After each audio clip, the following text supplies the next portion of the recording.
Hello, my beauties and bees, and welcome back to a new installment of Getting Weird with It. And today we are getting weird with a channel called Proven Conspiracies.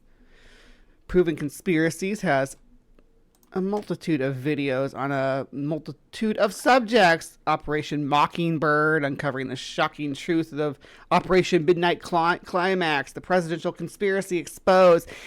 The 5 president conspiracies from 1700 to the 1800s. Lots of conspiracy here. Gruesome war crimes exposed. Things like that.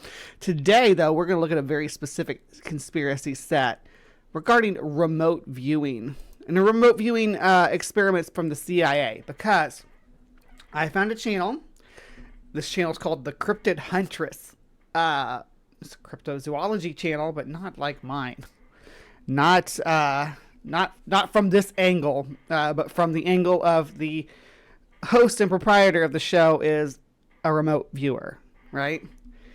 And I was in the side chat and I questioned them. I said, is there any evidence that remote viewing works in any capacity at all? And they suggested that I look into the CIA psychic spy phenomena, which is what landed it on the Weird With It list.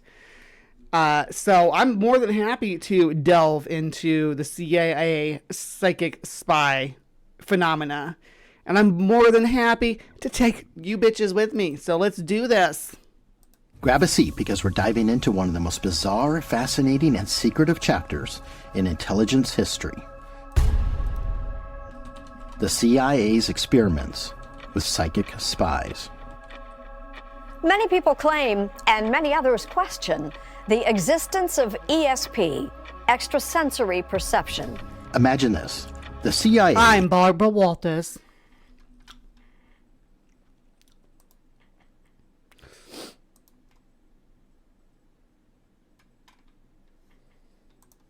secretive as ever, wasn't just relying on satellites, spies, or code breakers.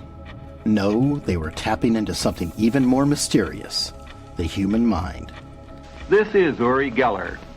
In the 1970s, a handsome Who remembers Uri Geller, right?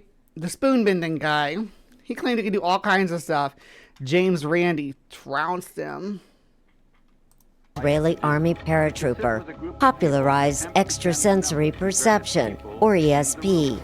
Remote viewing, a technique straight out of a sci-fi movie, was used by the CIA and other intelligence agencies to see events, people, or places beyond physical reach. Tonight we will examine claimed psychic powers and paranormal phenomena that have intrigued mankind for eons and remain the subject of controversy today. This isn't just wild speculation. It actually happened, and we have the documents to prove it. In a research laboratory in Brooklyn, sliced ping pong balls over a woman's eyes fill her vision with opaque light. All she can hear is the sound of waves crashing against a shore. You're about to discover how the U.S. government explored the uncharted territory of psychic abilities, specifically through remote viewing programs, with some success stories that might just blow your mind. Let's rewind to the early 1970s. The Cold War was at its peak, and the U.S. and Soviet Union were locked in an intense game of espionage. Let's see. Everybody remembers Uri Geller. Jason Jacoby, I do. Ember says spoon, which is also the Ticks war cry. John Fapiano raised their hands, and Natasha says, I remember him. Yep, Uri has resurfaced lately. You love so you woo. Yeah, we're gonna be doing lots of woo here. This is the wooiest segment of the show. Oh yeah, Dave, I was wondering, what are we wondering about? Oh, about him resurfacing. The golden days of the CIA when they were drugging each other with LSD, office pranks while trying to make a gay bomb. I don't remember him, but I was never interested in this kind of thing. I remember Uri Geller. He was good friends with Michael Jackson. I didn't know that. Cars also sometimes have electric slip differentials. Yuri is the new administration secretary of factual real things, bro, isn't he? Yeah, wouldn't be surprised if Trump gave him a cabinet position. Mind bullets. Yeah, we're talking mind bullets today. Yes, The Men Who Stare at Goats. This was based on. That movie was based on this. What we're talking about today. Uri Geller's just the surface, though. We'll get into it.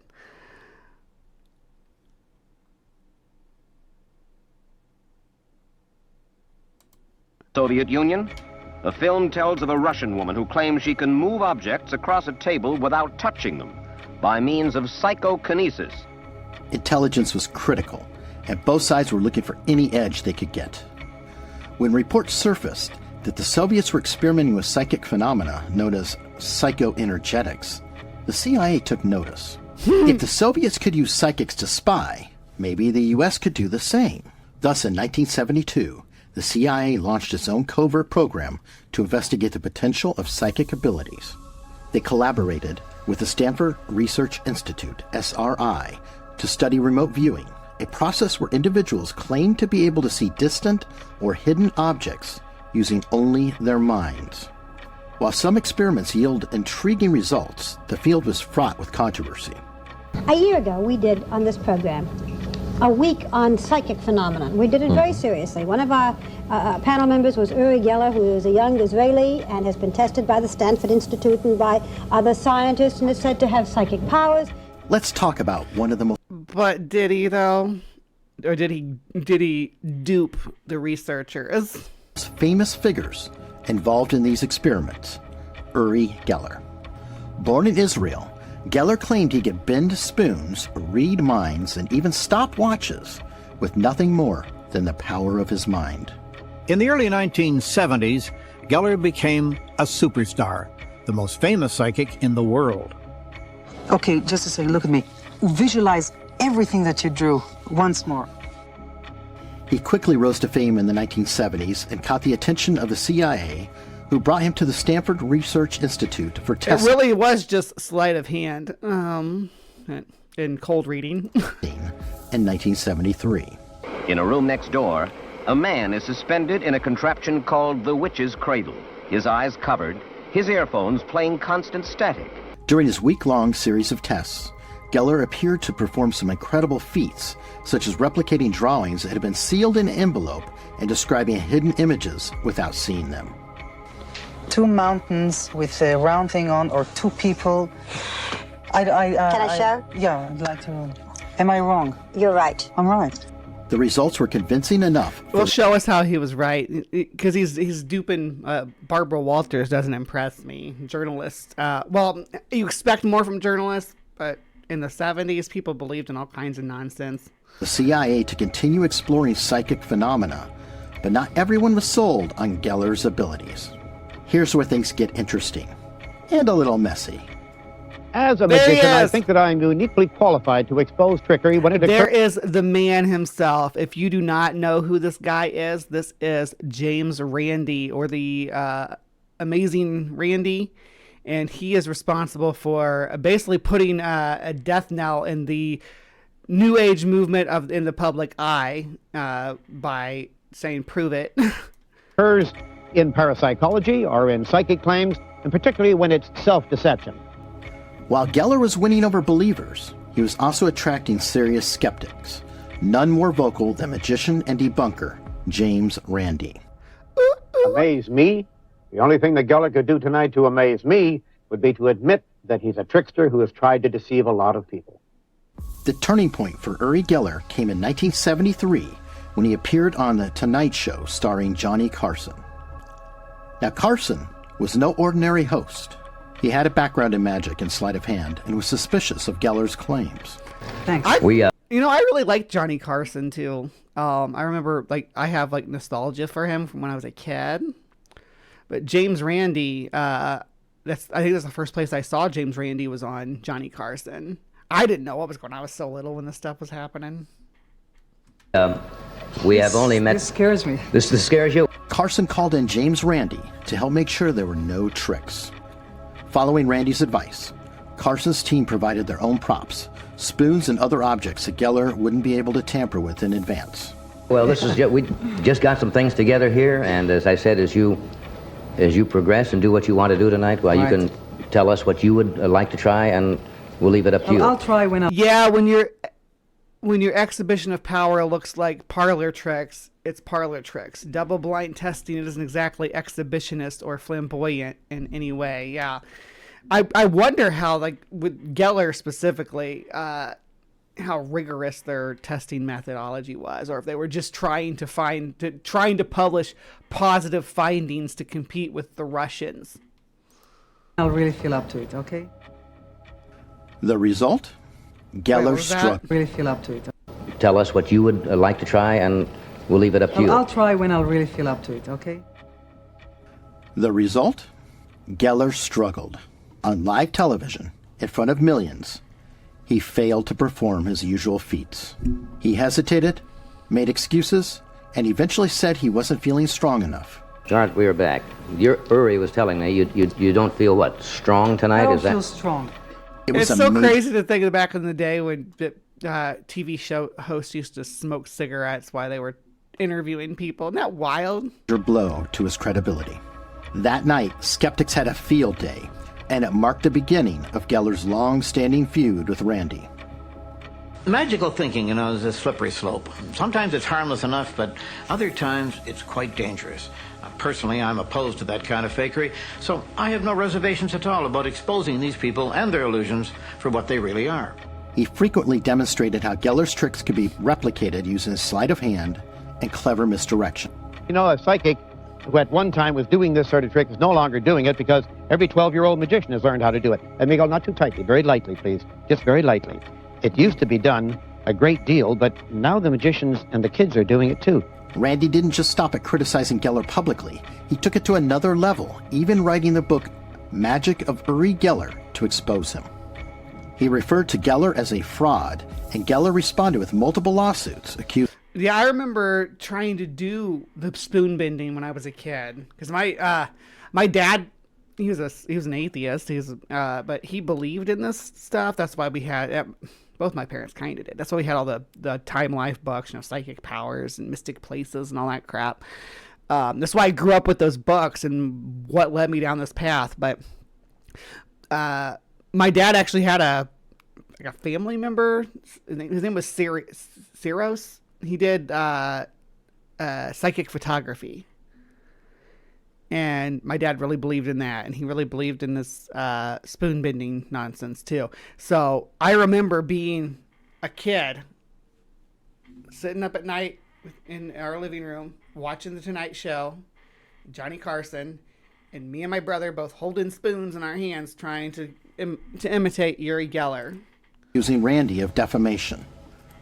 One of the most famous lawsuits occurred in the 1990s when Geller sued Randy for calling him a fraud in public. The case dragged on for years, but in 1995, Geller lost. The court ruled in favor of Randy, not only dismissing Geller's claims, but also ordering Geller to pay Randy's legal fees. This legal defeat... That was the thing, too. I didn't know that there was no spoon. That would have helped James Nordoff. That would have helped a lot. It was a major victory for skeptics and reinforced the growing belief that Geller's powers were little more than stage magic.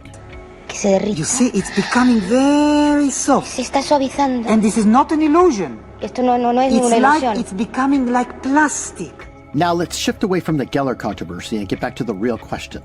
Did remote viewing actually work? You spent a lot of time on Geller here for CIA psychic spy research. Well, the results were mixed, but some cases were undeniably impressive. Take, for example, the case of the Chinese nuclear test site at Lop Nur in the late 1970s. Remote viewers, including some trained by the CIA, accurately described a nuclear device being tested at the site. One viewer, Mel Riley, described an unusual hourglass-shaped device, which turned out to be a crucial element of the Chinese bomb design. This information was later confirmed by conventional intelligence. There's also the story of a CIA remote viewer who pinpointed the location of a Soviet Typhoon-class submarine, a massive high-tech military asset, before it was even launched. These successes sparked real interest in continuing the program, despite skepticism from the scientific community. And these things, it's like, okay, we covered Baba Yaga a couple weeks ago, right? Baba Yaga was a prophet, or she would make predictions about the future. The important thing about that is to be vague. Saying things like, hourglass shaped component, you know, you look over the whole thing and you can be like, okay, here's an hourglass shaped component. This person must be psychic. When it's during the Cold War, making predictions about top secret military operations and things is not going to impress me.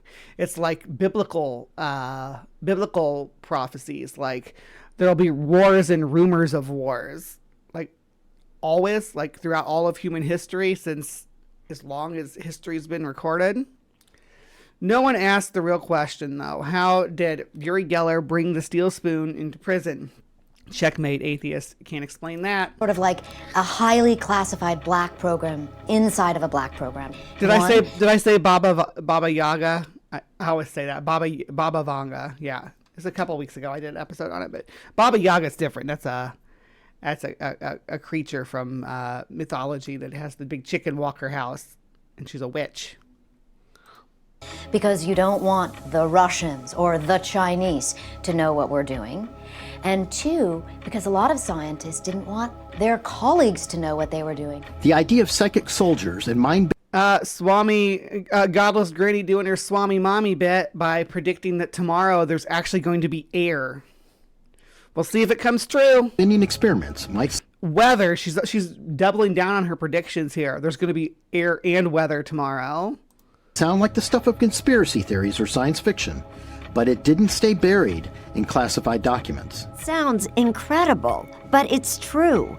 Relying on now declassified documents, National Security reporter Annie Jacobson has written about the U.S. government's decades-long attempts to use Uri Geller and others like him for psychic espionage. In fact, it made its way into popular culture, thanks in large part to John Ronson and his book, The Men Who Stare at Goats. The goats had been secretly flown in from Central America to avoid customs. Special forces weren't worried about regular soldiers hearing the goats because they'd been debleeded. Published in 2004, Ronson's book investigated... Debleeded? Unless they couldn't bleat? That's sad. Don't do that to goats. That's like people who have their dog's vocal cords removed. What the hell's wrong with you? People have their cats declawed. They're removing the whole fucking knuckle. Against the U.S. military's bizarre and often unsettling experiments with psychic warfare, remote viewing, and mind control. Title refers to one of the strangest claims in the book. The soldiers were being trained to kill goats by staring at them. Kill the goats with the mind bullets. It's telekinesis, Kyle. How about the power to move you? Yes, you heard that right. Staring at goats with the intent to stop their hearts with pure mental focus. Goat Lab actually used to be called Dog Lab, but it turned out most soldiers didn't feel good shooting dogs in the leg. The Army, though, had long felt fine about doing stuff to goats, even testing atomic weapons on them. While this may sound absurd, Ronson uncovered a wealth of strange practices and individuals within the military who were convinced they were onto something. Ronson's book doesn't just cover the remote viewing experience. Confirmation bias, is that what you're on to? We've discussed, but expands into the larger landscape of psychic research and fringe programs conducted by the U.S. military. His investigation paints a picture of the military that in the Cold War era was willing to explore even the most outlandish ideas to gain a strategic advantage. This is Larry's spirit guide, Maud. I'm looking into the cupboard now, and I see a tin mug. This investigation was so captivating that it was adopted. That's such a funny movie. George Clooney's good in that movie. Yeah, Christy Nome would probably use mind bullets on dogs to save ammo. If you could do mind bullets, though, why would we? You think that we would have developed that during the Paleolithic as part of our hunting technique to be able to take animals down with mind bullets? How much easier it is to stare at a deer grazing in a field than it is to try to sneak up on it and stick it with a spear? adapted into a film in 2009 starring George Clooney and Ewan McGregor.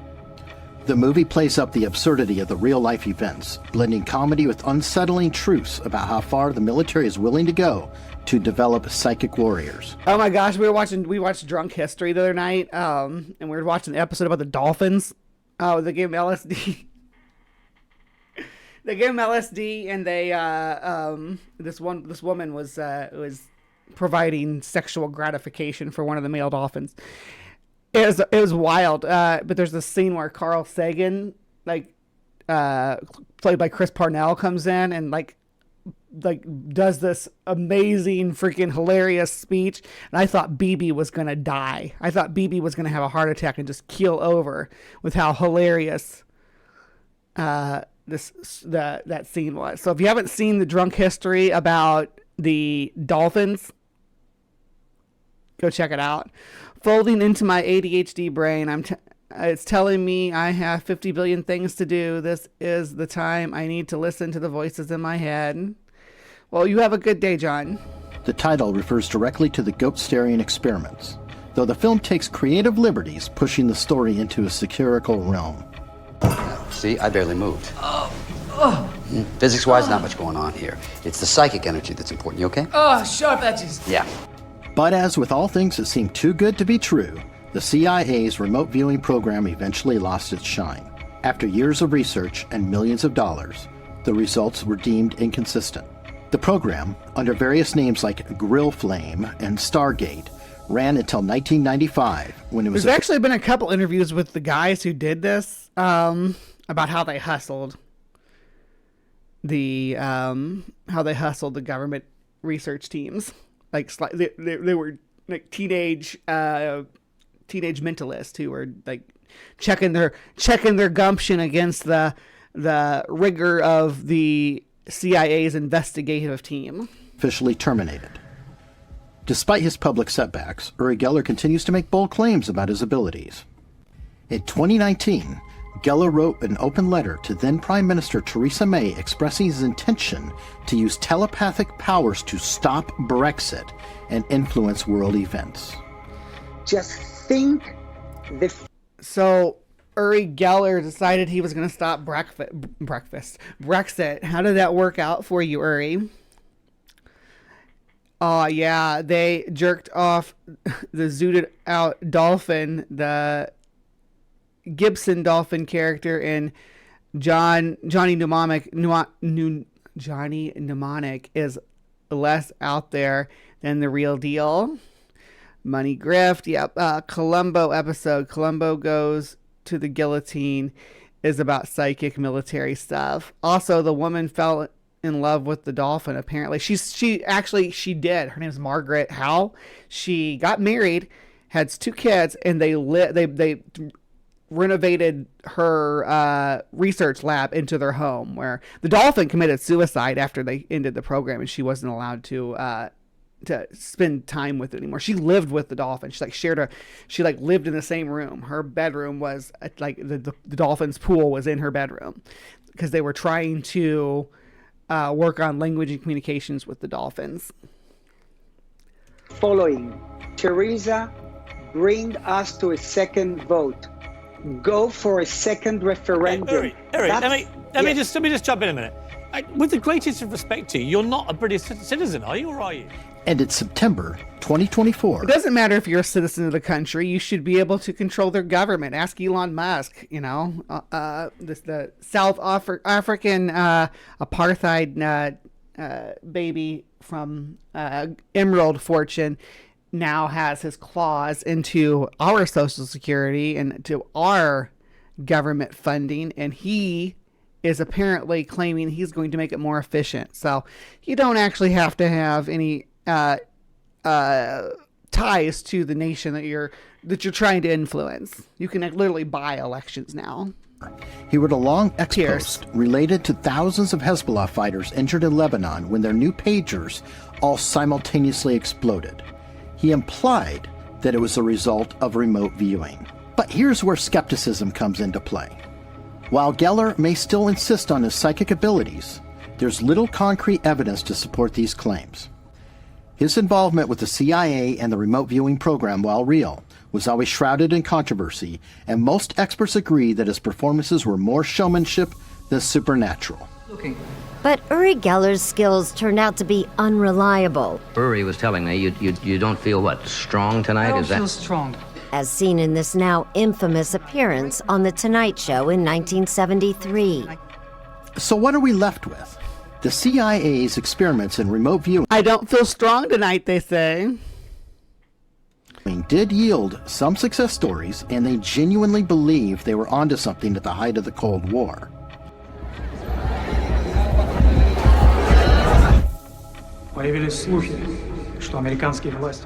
But as the results became more inconsistent, even the government had to admit that relying on psychics to win the intelligence game was a long shot. As for Uri Geller, his legacy remains a complicated one. He was a major part of the remote viewing movement, but his public failures and battles with skeptics like James Randi have left... He did the magic 8-ball, Jason, exactly. He shook the 8-ball and said, you know what, the results are not clear, try again later, or whatever they say. Many doubting the authenticity of his abilities. Was he a true psychic, or simply a master illusionist? The important agencies here are the national governments, other organizations, universities, research agencies that spent millions of dollars to investigate what was known as the Geller effect. So what do you think? Was remote viewing a missed opportunity for revolutionary intelligence gathering, or just a wild experiment that went too far? And what about Uri Geller? Was he the real deal, or just a very talented performer?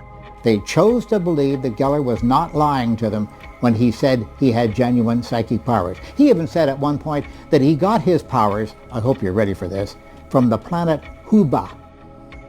Let us know in the comments. You know what? I've been to Huba, and they say Huba Huba. But I am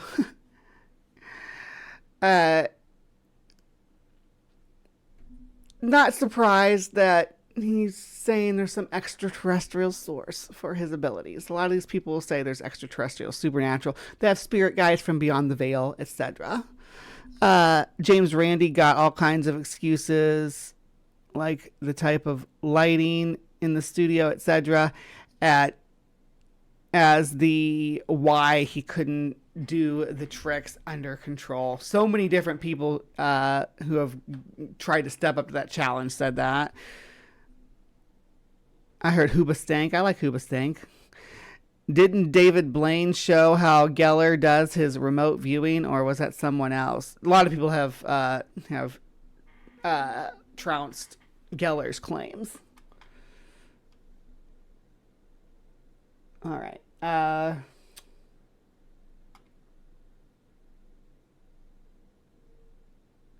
Where was it? I had another one. I thought this one was going to last longer, so I'm going to... We got 2 of them, which is good.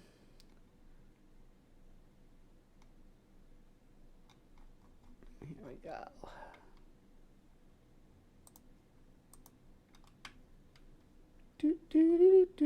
All right, here we are. Here, let me pull it on over, because this one, yeah. Here we go. In 2016, a grainy video surfaced online, a haunting glimpse into an experiment from half a century ago. In it, a man in a white coat places a cat inside a transparent container with 2 mice. The scene begins as nature intended. The cat stalks its prey and strikes with precision. But then something inexplicable occurs. The cat's primal instincts seem to reverse entirely. It leaps wildly, retreating from the mice as though terrified of them. This strange footage barely scratches the surface of a much darker legacy.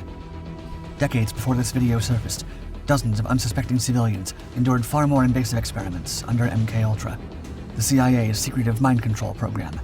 A mission MK-Ultra. So unethical that most records of its existence were destroyed. Still, through the few documents that remain, we can glean some of its horrors. Exposed. On December 22nd, 1974, A disturbing headline dominated the front page of the New York Times. And the reason I wanted to cover this too is because there were like experiments and not just with ESP and stuff, but just with like controlling people's minds and behavioral control and stuff like that. We gave a cat pure LSD and it started freaking out for some reason, right? That's what it comes down to. Stating, quote, huge CIA operation reported in U.S. against anti-war forces, other dissidents in Nixon years. The nation, already shaken by the unraveling Watergate scandal, was rocked further by investigative journalist Seymour Hersh's explosive revelations.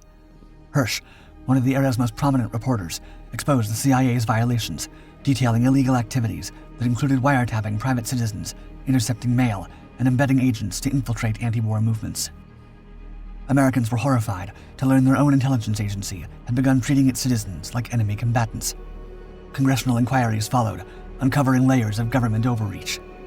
Yet, as shocking as Hersh's expose was, it barely scratched the surface. Behind the scenes, panic consumed the CIA. Fearing exposure of their darkest secrets, Director Richard Helms ordered the destruction of classified records. Files were destroyed, evidence of countless covert operations erased forever. But a single misfiled batch of documents survived the purge, leaving a trail that would unravel one of the most sinister chapters in U.S. intelligence history. What emerged from these surviving also not to be confused with the gum Hubba Bubba, which is bubblegum. Documents was far more insidious than domestic surveillance. Hidden in the shadows was a program of unimaginable cruelty, MKUltra. This clandestine project, spanning decades, sought to achieve mastery over the human mind. The surviving files revealed an intricate web of experimentation involving powerful hallucinogens, sensory deprivation, and psychological manipulation. Prisoners, psychiatric patients, and everyday citizens served as the test subjects, none agreeing or even knowing what the government was doing to them. Yikes on bikes, right? I mean, that's scary stuff. The battle for the mind. The origins of these experiments trace back to the aftermath of the Korean War. Returning prisoners of war, once proud defenders of their country, seemed to have turned into entirely different men. They came home preaching communist ideologies, denouncing the U.S. government, and praising the very regimes they had fought against. This eerie transformation left American officials terrified and trying to understand how trained soldiers had been reprogrammed. The answer seemed to be psychological manipulation. The CIA began to consider that a new type of warfare was being developed by the communist bloc, a battle to conquer the human mind. They're using their psychic spies to defeat the U.S. agents. Determined to counter this threat, the CIA launched Project MKUltra in 1953. At its helm was Sidney Gottlieb, a chemist and spy master who had come to be known as the Poisoner-in-Chief. The agency. And this is the basis for like MKUltra and stuff. Is the basis for Stranger Things and Firestarter and all that kind of stuff. But I guess Stranger Things kind of mix of that in the Montauk experiment.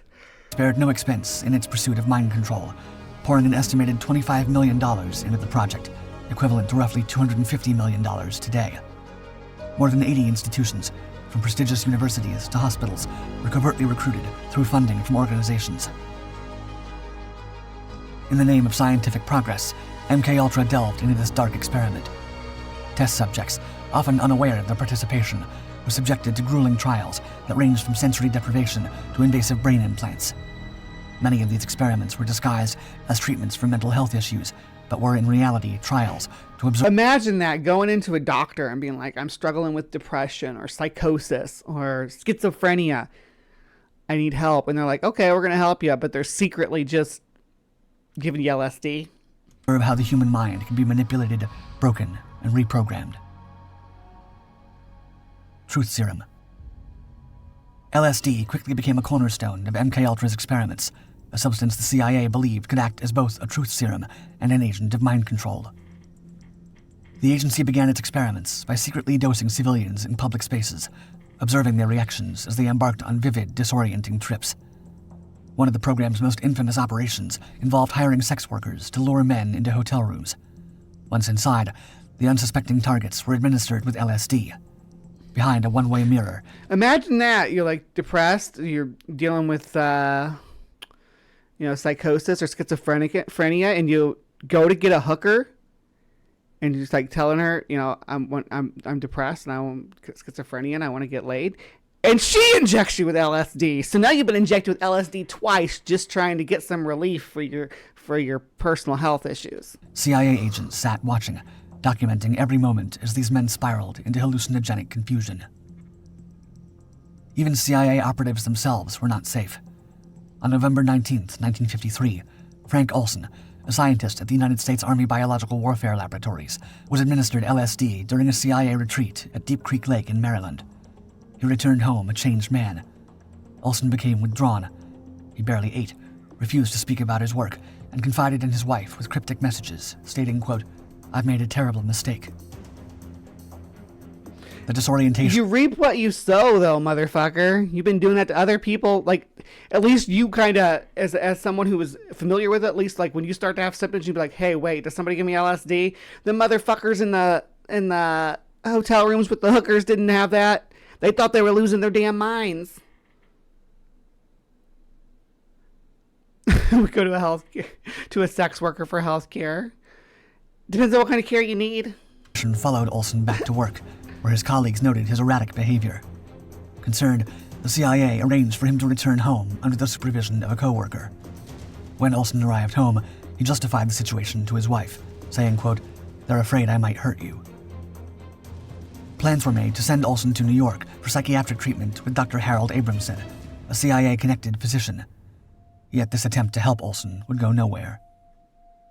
In the early hours of November 28th, Olson plunged from the 13th floor of his hotel room window. Whether he fell or was pushed remains an unresolved mystery. Years later, the hotel manager reflected on the strange incident, stating, quote, "In all my years in the hotel business, I never encountered a case where someone got up in the middle of the night, ran across a dark room in his underwear, avoiding 2 beds, and dove through a closed window with the shade and curtains drawn." So they giving him more? Were they dosing him some more? And I was just joking about going to a sex worker for sexual healing, but you know, I'm not going to pass judgment on anybody for their vices because I have plenty of my own. Captive Desk, are you familiar with Walter Ramin? He's a creationist with a background in magic. He claims that knowledge of magic allowed him to see through the illusion of evolution. Oh, I gotta look into that guy. Seems like a bad idea to put him up so high. Yeah. And he left through it. The thing that about leaping through a closed window with closed blinds and everything. It's almost like he didn't know that there was a fall behind that. Mind erasure. As horrifying as the LSD experiments were, these were but a fraction of the sort of obscure operations the CIA set in motion as part of MKUltra. At the Allen Memorial Institute in Montreal, renowned psychiatrist Donald Ewan Cameron conducted some of the program's most terrifying experiments, pioneering a technique he labeled as psychic driving. Cameron's mission was to erase the essence of a person's identity, reducing them to a blank slate, ready for reprogramming. Winter Soldier. This is the Winter Soldier right here. The process began with drug-induced sleep, pushing patients into unconsciousness for days or even weeks. During this chemically enforced coma, Cameron subjected his victims to ruthless electroshock therapy, administering currents far beyond medical norms. But the true nightmare of psychic driving lay in its psychological torture. This is what our government did to us in the 70s. In order to experiment with psychic fucking powers. Holy shit. Cameron devised loop recordings, monotonous, inescapable phrases designed to shatter the mind. Messages like, "My mother hates me," or "I am worthless," were played for up to 20 hours a day, endlessly drilling into the subconscious. To ensure there was no escape, speakers were embedded under pillows or strapped into helmets, forcing patients to endure the cruel messages non-stop. In addition to psychic driving, MKUltra also explored the depths of sensory deprivation, a method aimed at breaking subjects' personalities and inducing complete suggestibility. People were entombed in sealed, dark environments. Their hands were tied, and white noise was played in a loop to ensure the total removal of sensory input for months on end. The effects of these experiments were inhuman, leaving survivors in a state of irreparable psychological damage. Years later, one victim of Cameron's techniques recalled, quote, "There's so much I couldn't remember after I got out at the Allen. When my family came, I was a zombie. I didn't even know who they were." No one is it's just so fucking cruel. Like, this is not how you do science. safe. MKUltra carried on for decades until the program was abruptly terminated in the early 1970s amidst the fallout of the Watergate scandal. In the purge of official documents that ensued, any possibility to understand the full extent of the experiments carried out against unsuspecting civilians was lost forever. Yet the story didn't end there. The agency's fascination with the human mind and its vulnerabilities persisted. In 1976, the quest to decode the brain's mysteries led Dr. Barry Jacobs to conduct further studies on the effects of LSD, this time not on humans, but on cats. At Princeton University, Jacobs subjected the animals to aerosolized LSD in transparent containers, while observers documented the unfolding scenes. Through the clear walls, they watched as cats were introduced Leave them kitties alone, you monster. to enclosures containing pairs of mice. Initially, the cats behaved like natural predators, stalking with calculated precision and striking without failure. But as the invisible mist of LSD filled the enclosures, their behavior transformed entirely. The cats began displaying erratic movements, leaping at unseen threats, their pupils dilating as they reacted to imperceptible stimuli. Most striking was their response to the mice. The once confident hunters now retreated in apparent terror when their natural prey approached, demonstrating how You think that looks like a mouse to that cat right now? That when it's hallucinating? thoroughly the substance could dismantle even the most fundamental instincts. Human experiments had previously delivered similar results. At the Edgewood Arsenal, Army scientists administered LSD to soldiers, documenting its effects in a now infamous footage. Troops seemed to lose all sense of discipline, laughing uncontrollably, saluting the wrong officers, and stumbling aimlessly. A narrator, describing the scenes, remarked, quote, "They have ceased to be alert, but have become relaxed and carefree. They cannot control the impulse to laugh." Is this your first time seeing someone on LSD, my friend? Because, yeah. The CIA's ambitions reached an even stranger climax with Project Acoustic Kitty, an attempt to turn cats into living covert recording devices. CIA scientists surgically implanted microphones, transmitters, and antennas into live cats. A transmitter was embedded at the base of the skull, a microphone concealed in the ear canal, and a fine wire antenna was woven through the fur and tail to maintain a natural appearance. The objective was to create a stealthy operative that could slip into sensitive areas undetected, capturing conversations between unwitting targets. But the reality was something else entirely. Former CIA assistant Victor Marchetti described the project bluntly, stating, quote, "They made a monstrosity." The challenges were massive. Engineers struggled to miniaturize the equipment while That's so fucked up. Jesus Christ. keeping the cats mobile and inconspicuous. Training cats to follow commands proved a fool's errand. Yeah, there's a reason why we use the expression herding cats. Herding cats. After years of experimentation and a $20 million investment, the first field test ended in failure. Released near a park where two targets were engaged in conversation, the trained acoustic kitty could barely advance before it was struck by a taxi. Years of work and millions of dollars were destroyed in an instant. The future of mind control. As the decades passed, the public memory of extremist experiments like those conducted under MKUltra began to fade. Yet in recent years, advancements in brain-computer interfaces, or BCIs, have reignited discussions about the once fantastical notion of remotely controlling the human mind. These devices, capable of interpreting neural activity through electrodes or sensors, have already reshaped the boundaries of human potential. BCIs now empower paralyzed individuals to control robotic limbs, enable communication through mere thought, and even allow people to play games with their minds. Now that's super cool. As the divide between mind and machine blurs, so too does the line between therapeutic innovation and exploitation. BCIs are no longer limited to simple commands. They can now decode complex mental states, including emotions, attention levels, and cognitive decisions. Such advancements open the path to potential misuse.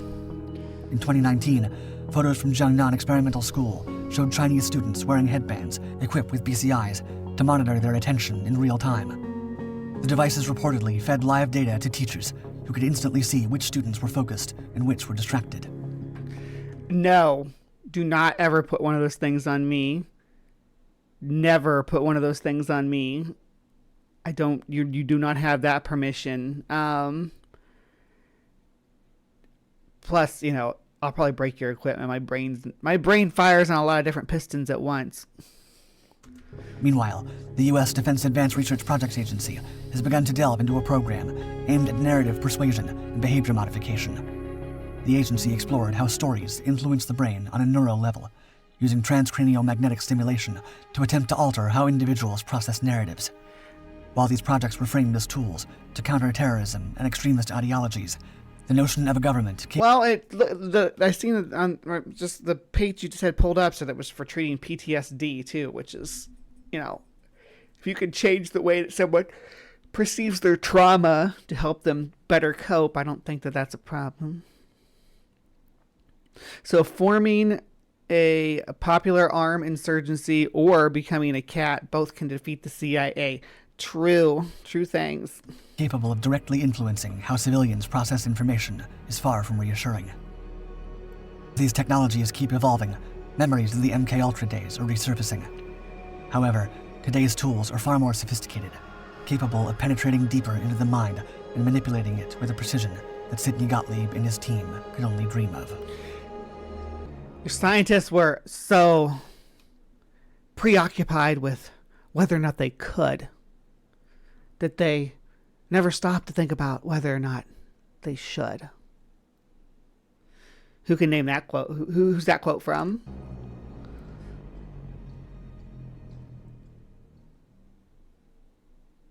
Yeah. So, the CIA, psychic research, Soviet psychic research, all comes up goose egg. It's a lot of sleight of hand and drug-induced terror. So let's not oversell it. Yep, that was Ian Malcolm. Y'all nailed it.